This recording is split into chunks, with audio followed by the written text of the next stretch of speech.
Assalamualaikum warahmatullahi wabarakatuh. Alhamdulillahirabbil alamin. Wa bihi nasta'in ala umuri dunya waddin, wassalatu wassalamu ala asrafil anbiya wal mursalin wa ala alihi wa ashabihi ajma'in, amma ba'du. Hadirin jamaah kajian tarjih yang dimuliakan Allah, tidak lupa marilah kita selalu memanjatkan puji syukur kita kepada Allah atas berbagai macam nikmat, rahmat, hidayah, dan taufik yang telah diberikan pada kita sekalian. Paling tidak saat sekarang ini kita merasakan begitu besar nikmat tersebut. Kita bisa laksanakan sholat jamaah maghrib berjamaah, kemudian kita bisa lanjutkan kajian, yaitu kajian yang sangat penting terkait dengan kaidah-kaidah tafsir, atau yang kita bahas sekarang ini adalah terkait dengan bahasa Arab dalam memahami Al-Quran. Jamaah yang berbahagia, sebelum kita lanjutkan, kita diingatkan dengan surat Az-Zumar ayat 9. Qul hal yastawil ladzina ya'lamuna wal ladzina la ya'lamun. Yang artinya, katakanlah, adakah sama orang-orang yang mengetahui dengan orang-orang yang tidak mengetahui? Satu sisi, ayat ini mendorong terhadap kita sekalian untuk selalu menambah pengetahuan, lebih-lebih pengetahuan yang terkait dengan Al-Quran, di mana Al-Quran adalah merupakan sumber hukum bagi kita, dan Al-Quran adalah kalimatullah atau kalam Allah yang diturunkan kepada Nabi Muhammad SAW, yang ditekankan di dalam Al-Quran hudal linnas, bahkan hudal lil muttaqin. Kemarin sudah kita sampai pada hal ini, namun sebelumnya perlu kita ulangi sebentar terkait dengan isim-isim makrifat. Yang kita bahas ini adalah terkait dengan isim. Isim makrifat, kalimat-kalimat ini atau golongan ini adalah sudah dikenal sebagai isim makrifat. Di antaranya adalah yang pertama domir atau domair. Domir itu tunggal, kalau domair itu adalah jamaknya. Kata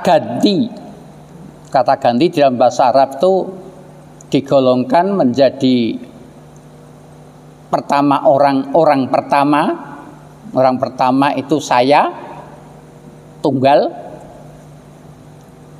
Kalau pertama jamak kita, kedua, orang kedua. Kedua ada yang tunggal, ada yang musanna, ada yang jamak, laki-laki dan perempuan. Orang yang kedua itu adalah kamu, anta kalau laki-laki, anti kalau perempuan. Kalau dua, antuma. Ini untuk laki-laki dan perempuan sama, antuma. Sedangkan untuk jamak, antum untuk laki-laki, sedangkan antunna jamak untuk perempuan. Yang ketiga adalah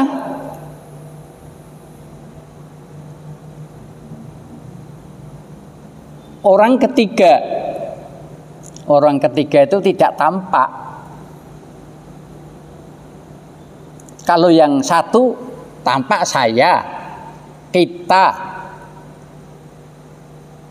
Orang yang kedua kamu, baik laki-laki atau perempuan, anta dan anti.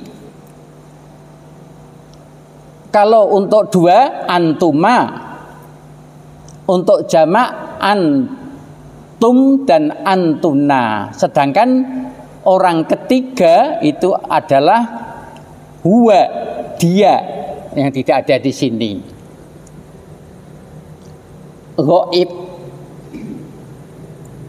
ya, ghaib. Kalau satu huwa, laki-laki. Kalau dua, huma, dia berdua, laki-laki. Kalau mereka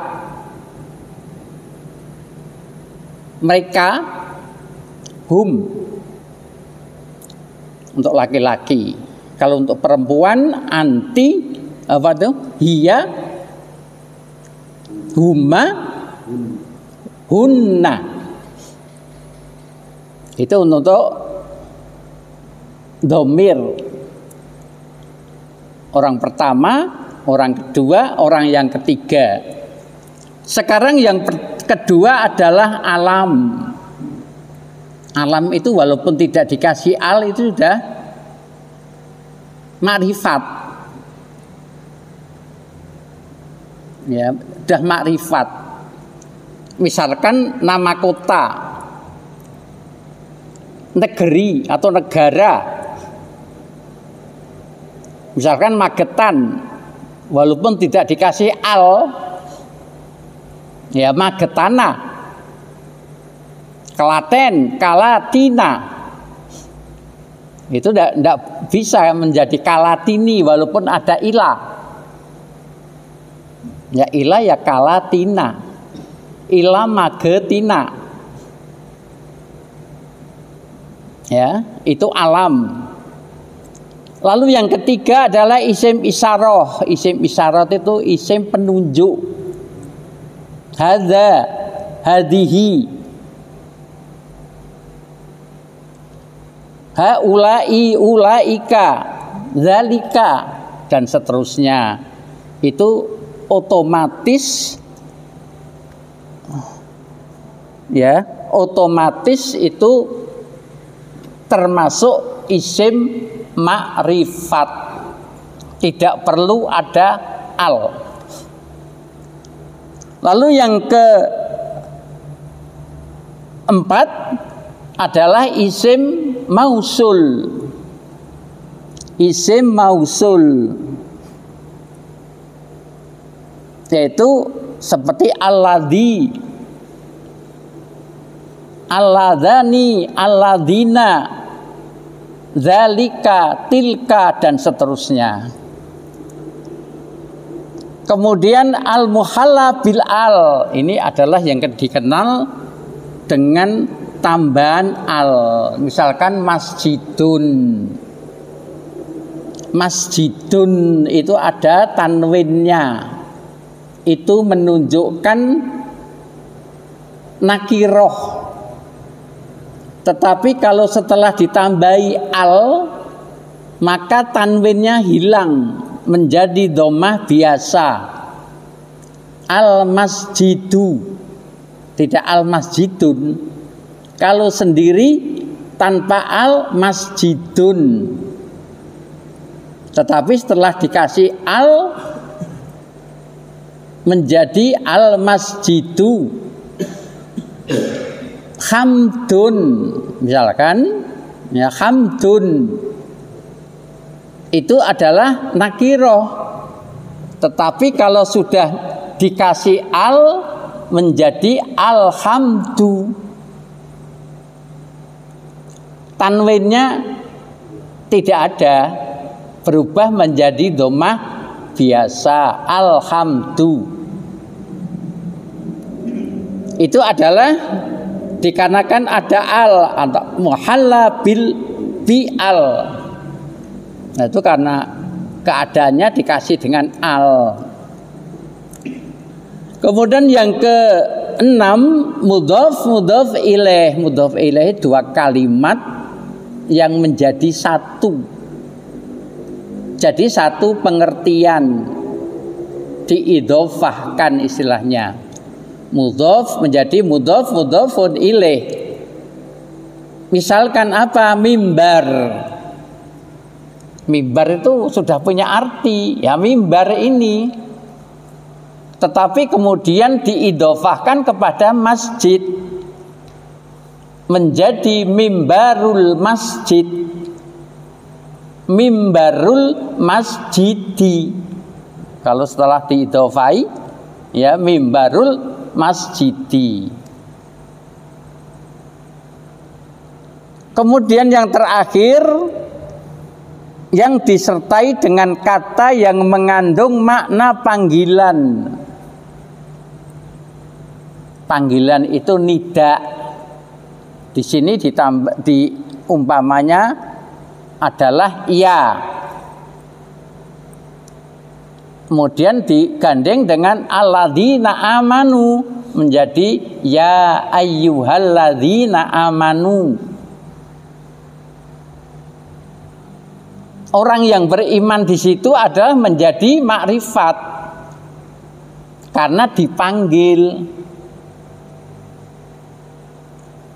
Ada orang namanya Ali.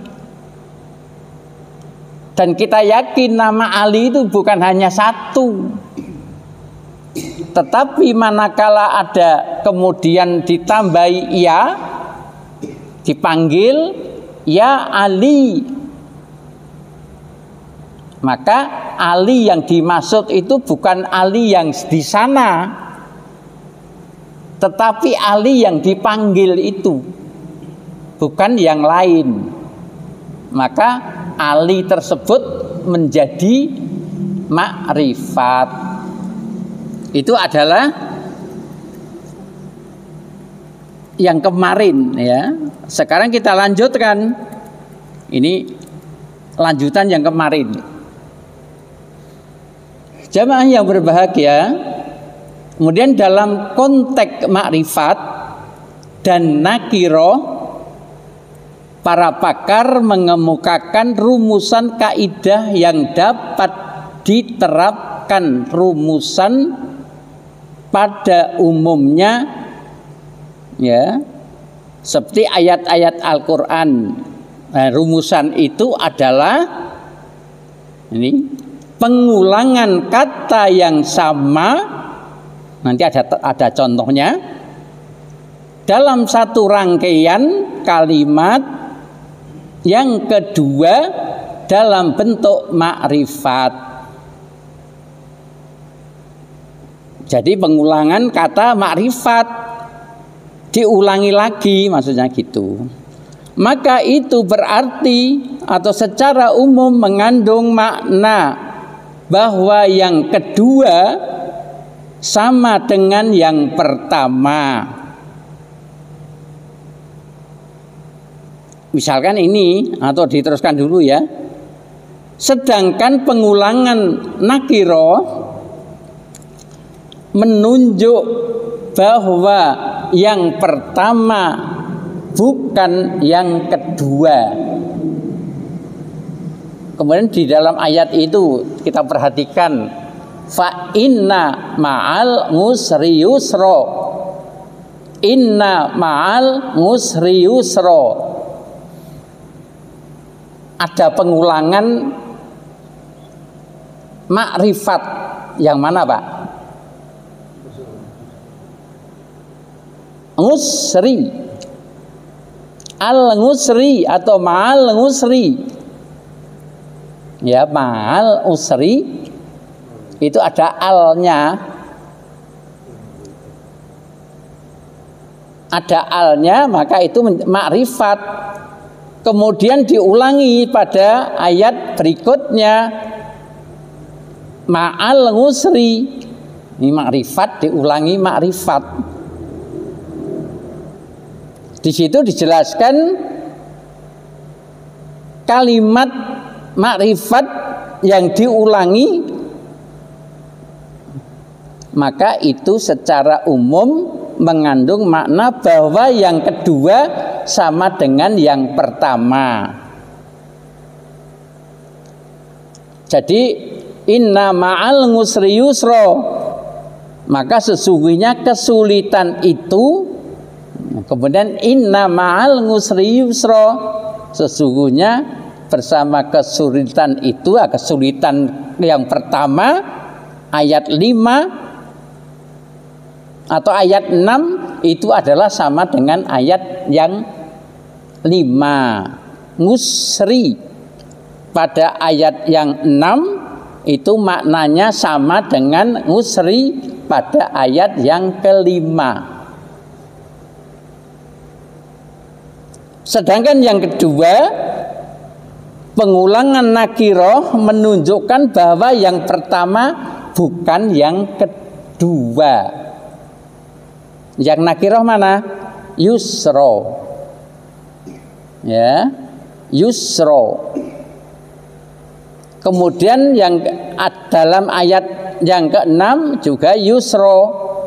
Kedua-duanya adalah nakiroh.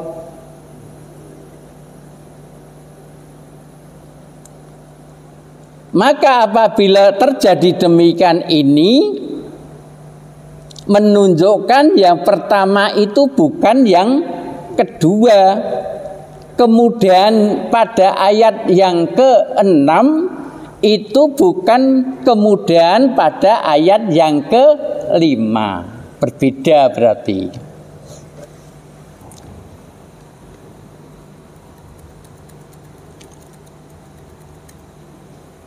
Ya, itu dijelaskan ayat tersebut menggunakan bentuk makrifat, yaitu kata al-ngusr. Sedang kata yusr dengan bentuk nakiroh ini berarti kesulitan yang disebut pada ayat 6 sama dengan kesulitan yang ada di dalam ayat ke-5. Sedangkan kemudian pada ayat yang 6 itu berbeda dengan ayat yang ke-5. Sehingga ini berarti setiap ada satu kesulitan, maka di celah-celah kesulitan yang satu itu ada dua kemudahan. Ya, karena kesulitan apa itu? Yang pada ayat yusra pada ayat yang ke-6 itu tidak sama dengan ayat yang ke-5. Kemudian sedang bila yang pertama nakiroh dan yang kedua makrifat, ini pengulangan, tetapi yang pertama itu nakiroh, yang kedua pengulangannya itu adalah makrifat, maka yang kedua sama dengan yang pertama. Itu apabila nakiroh diulangi apa? Nakiroh diulangi dengan makrifat. Kalau di atas tadi nakirohnya yusro, Tetapi di situ juga yusro, yang kedua juga nakiro. Nah, sekarang beda. Apabila nakiroh kemudian diulangi dengan makrifat, maka yang kedua sama dengan yang pertama. Contohnya di sini adalah sebagaimana dalam surat Al-Muzammil dalam ayat 15 dan 16. Itu di situ saya kasih garis. Kama arsalna ila fir'auna rasula. Ini ayat yang ke-15. Kemudian fa'asa fir'aunur rasula. Ini rasulan. Rasulan itu nakiroh ya, kan ada tanwin, tidak ada al. Kemudian diulangi dengan makrifat ar-rasula. Ya, itu ada alnya. Kalau yang pertama tanwin. Tanwin itu pertanda juga bukan makrifat. Lalu diulangi dengan yang kedua ar-rasula. Maka rasul di situ dijelaskan kaidah ini ya, nanti itu pengecualian tuh ya.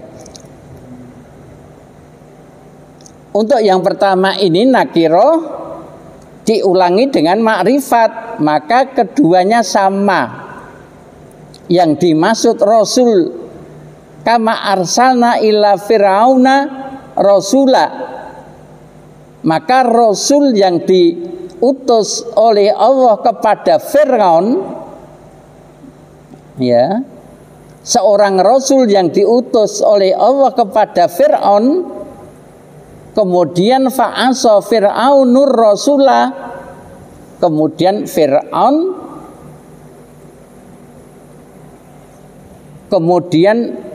Fir'aun durhaka kepada Rasul, maka Rasul yang pertama itu sama dengan Rasul yang kedua.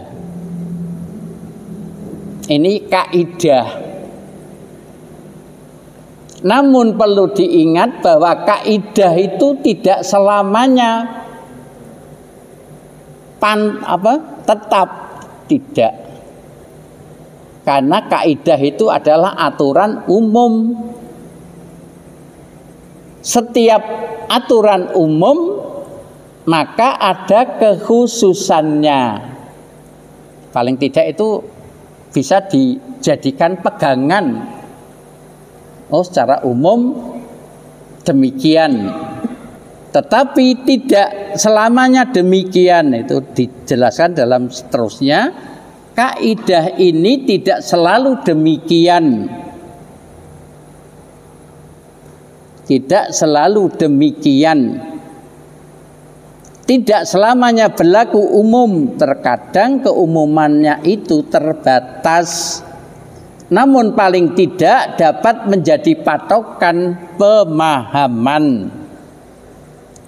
Kemudian contohnya apa? Atau buktinya apa?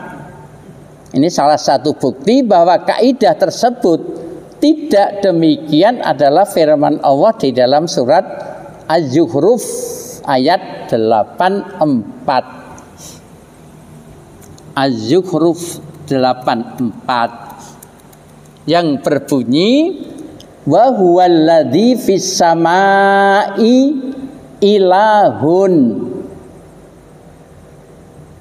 Ya, ilahun.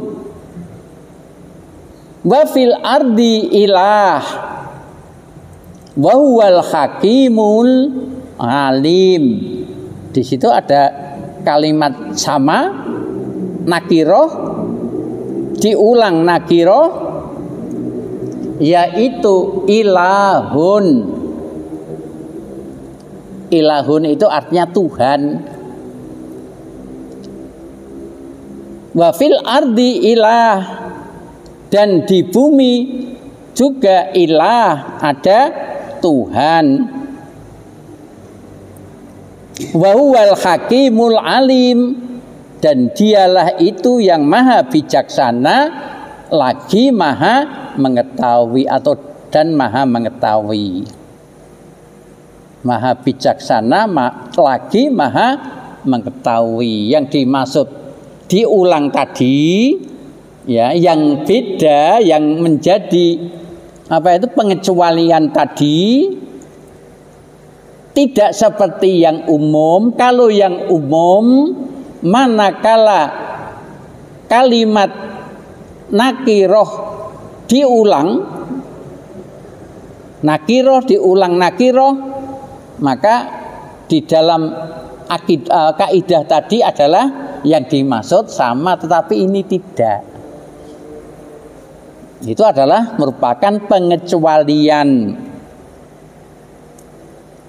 Kalau itu sama, ya, walladzi fis samai ilahun wa fil ardi ilah,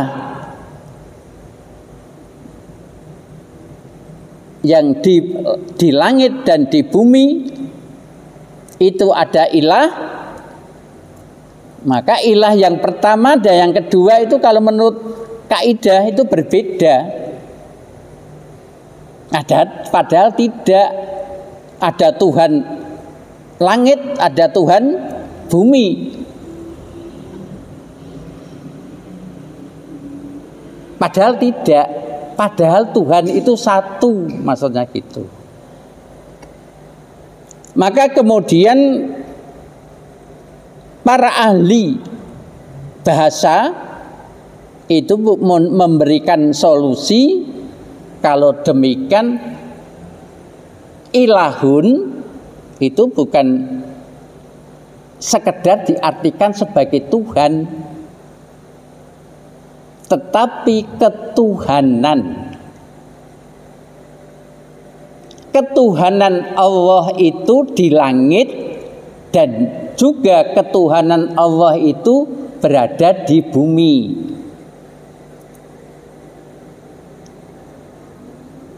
Ya, di langit dan di bumi itu satu, kan Allah itu satu.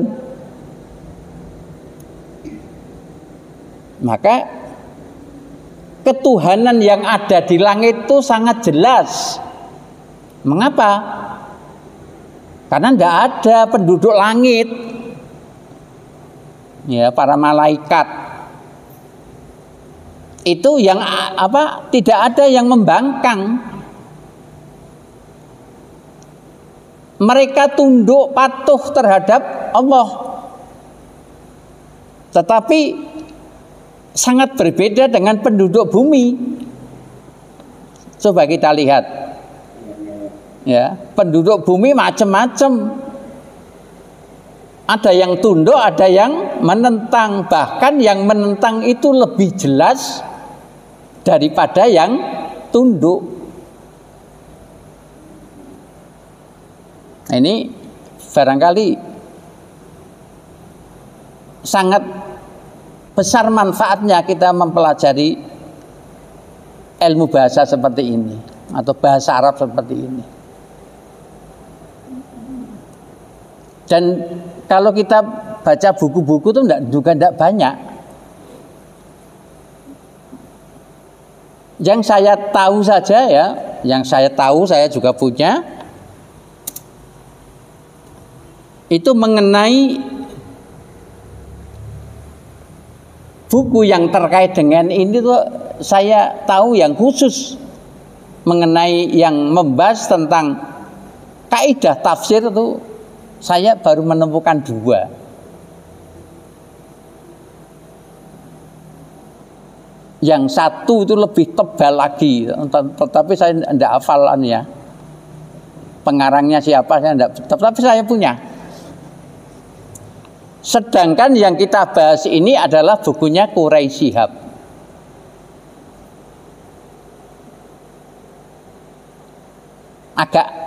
Agak tipis, bukan berarti tipis sekali enggak. Tapi ya umumlah buku ya, sekian ini. Tapi yang satu paling sekian. Nah, lebih tebal lagi.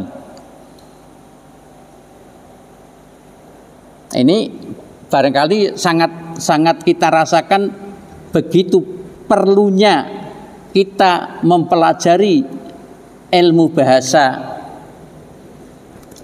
apalagi yang kita bahas ini terkait dengan makrifat dan nakiroh. Kemudian lebih jauh, kaidah umum ini menyatakan kalau makrifat diulang makrifat sekarang, kalau tadi nakiroh, sekarang makrifat diulang makrifat, atau nakiroh disusul makrifat, maka keduanya mengandung makna yang sama. Ini umum, ini kaidah umum. Akan tetapi kita temukan adalah berbeda. Ini ada termasuk kekhususannya. Sebagaimana di dalam firman Allah dalam surat Ar-Rahman ayat 56. Hal jayaul ihsan illal ihsan. Yang pertama al-ihsan. Jayaul ihsan. Ini termasuk susunan idhofah atau mudhof ilaih. Nah, ini barangkali untuk nambah ini. Kalau tadi saya berikan contoh mimbarul masjid, dan sekarang ini ada jayaul ihsan. Jaya itu adalah balasan, al ihsan kebaikan. Jayaul ihsan illal ihsan. Jadi al ihsannya diulang di berikutnya. Itu adalah bentuknya makrifat, ada al. Atau di samping ada al, karena itu ada idhofahnya, mudhof ilaihnya. Kalau mudhof ilaih itu yang pertama, ya, kalimat yang pertama itu nakiroh. Misalkan mimbarun tadi, mimbarun itu nakiroh. Lalu yang diidhofai, yang disandari masjid, maka al masjid, mimbarul masjid. Kalau ini jayaun,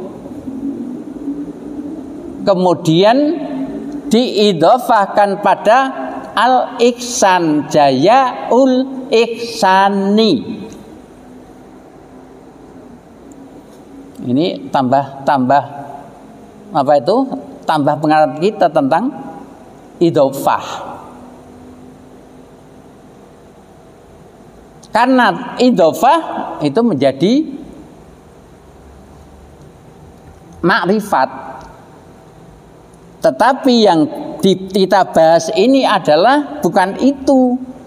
Yang kita bahas ini adalah kalimat al-ihsan, kemudian diulang al-ihsan. Hal jayaul ihsan illal ihsan.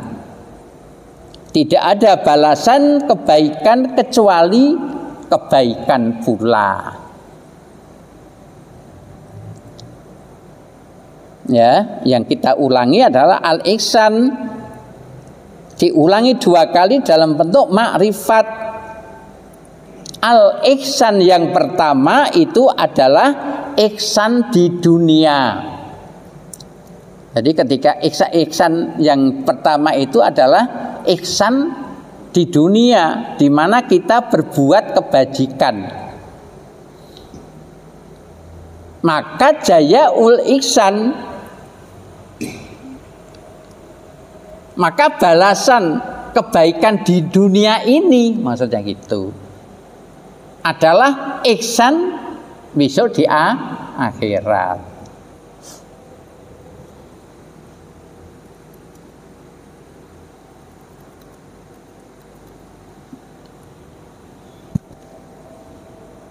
Sekali lagi sebagai kaidah yang umum, kaidah ini dapat digunakan.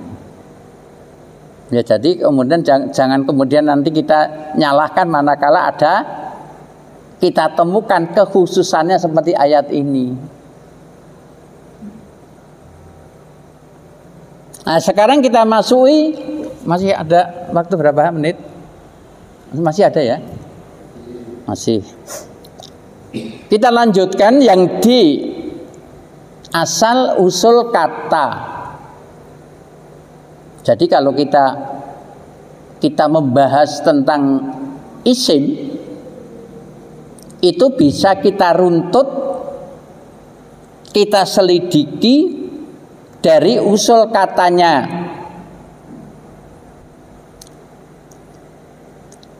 Usul katanya di situ yang dimaksud adalah jamid, al-jamidu atau jamidun. Jamid itu adalah lafal yang asli, tidak terambil dari kata sebelumnya.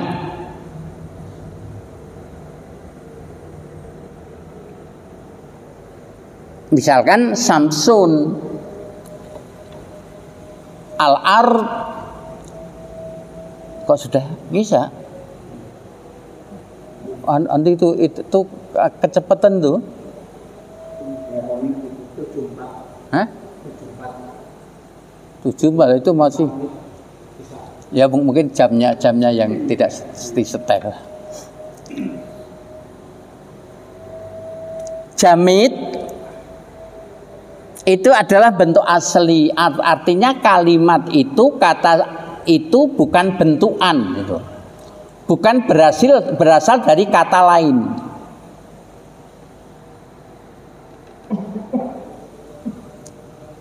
Seperti Samsun, al-ardu, insan.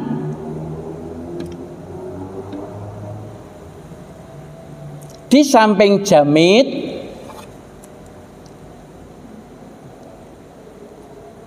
adalah mustakun. Ini mustakun. Sedangkan yang mustak ialah yang memiliki akar kata. Jadi kalau yang mustak itu yang sudah dibentuk, bisa diselidiki asal katanya apa. Misal saya berikan contoh yang mudah, masjid.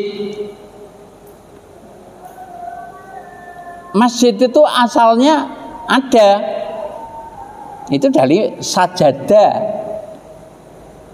Jadi masjid, kalimat masjid, kata masjid itu bukan asli, tetapi itu bentukan, mempunyai akar kata, mempunyai asal. Asalnya sajadah, kemudian mengapa menjadi masjid? Itu lewat i'rab. Nah, lewat i'rab, fa'ala, fa'ala, fa'alu, fa'alat, fa'alata, atau fa'ala yaf'alu fa'lan, wa maf'ul, wa maf'alan, wa huwa fa'ilun, wa dzaka maf'ulun, dan seterusnya. Itu sajada yasjudu, dan kemudian menjadi masjidan. Itu namanya mustaq. Jadi kalau dilihat dari sini, kata atau isim itu ada yang jamid, ada yang mustaq. Yang jamid itu ya memang asli, tidak dibuat atau tidak dibentuk dari kata atau kalimat lain. Tetapi yang mustaq itu adalah bentukan. Nah, mungkin karena lewat i'rab tadi. fa'ala yaf'alu fa'lan wa huwa fa'ilun badaka maf'ulun uf'ul lataf'ul maf'ulun maf'alum mif'alun. Sajada yasjudu sajdan wa huwa sajidun dan seterusnya menjadi masjidun. Ini barangkali sampai ini ya. Sudah 5 menit ya. Ini akan saya kasih tenger dulu. Ini baru kita menginjak pada asal atau asal usul kata. Ini biar nanti tidak salah ya. Saya kasih tenger gitu. Hadirin dan jamaah yang berbahagia, barangkali itu yang dapat kita kaji pada saat ini. Ya mudah-mudahan nanti bisa kita lanjutkan ya. Saya kira ini sangat penting sekali.